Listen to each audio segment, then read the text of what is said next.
చోటే రాబట్టుకోవాలన్న సిద్ధాంతం మనకు తెలిసిందే. అయితే మెగా పవర్ స్టార్ ఇప్పుడు ఈ స్టేట్మెంట్ ని తూచా తప్పకుండా ఫాలో అవ్వడానికి విశ్వ ప్రయత్నాలు చేస్తున్నట్టు తెలుస్తోంది. రామ్ చరణ్ సినిమాలు మాస్ కి దగ్గరగా ఉంటాయి కాబట్టి పండక్కి వాటిని టార్గెట్ చేసి దింపుతారు.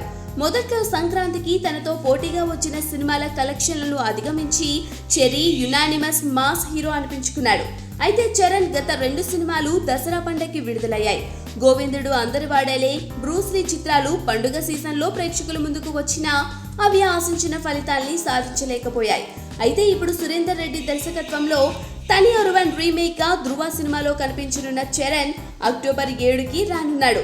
తను పోగొట్టుకున్న ఫెస్టివల్ సీజన్లోనే సూపర్ హిట్ కొట్టి తిరిగి తన వైభవాన్ని చాటుకోవాలని చరణ్ ఆలోచిస్తున్నట్లు తెలుస్తోంది.